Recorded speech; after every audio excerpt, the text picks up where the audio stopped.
Hello everyone, আমি দীপান্বিতা। আজকে আমি একটি নতুন ধরনের রেসিপি শেয়ার করছি। তো সবার প্রথম আমি 5টা আলু নিয়েছি। এই আলুগুলোকে এবার ভালোভাবে কেটে ভালোভাবে ধুয়ে নেব।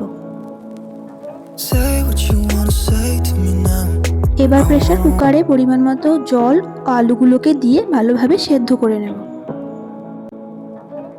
এবার স্টাফিংয়ের জন্য নিয়েছি আদা, রসুন, শুকনো লঙ্কা, কাঁচা লঙ্কা ও পেঁয়াজ। এগুলোকে ছোট ছোট করে কেটে নিয়ে পেস্ট করে নেব। এবার কড়াই অল্প সর্ষের তেল দেব।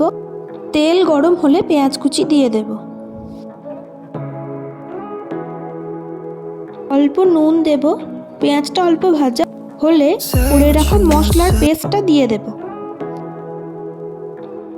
মশলা কষা হলে গুঁড়ো মশলা দেব, জিরে গুঁড়ো, মিট মশলা, হলুদ গুঁড়ো ও গোলমরিচ গুঁড়ো।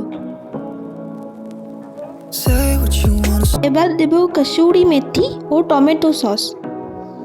ভালোভাবে মিশিয়ে নিয়ে মশলাটা তুলে ঠান্ডা করতে দেব। এবার সেদ্ধ আলুগুলোকে কুকার থেকে বের করে নিয়ে ভালোভাবে মাখিয়ে নেব।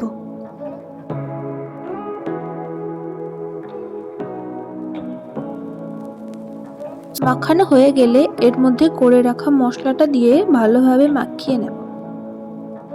এখানে আমি অনেকগুলো পাউরুটি নিয়েছি। তার মধ্যে একটা পাউরুটির মধ্যে একটু বাটার লাগিয়ে তার উপরে আলু স্টাফিংটা দিয়ে তার উপরে আরেকটা পাউরুটি দিয়ে এটাকে দুভাগে ভাগ করে নেব।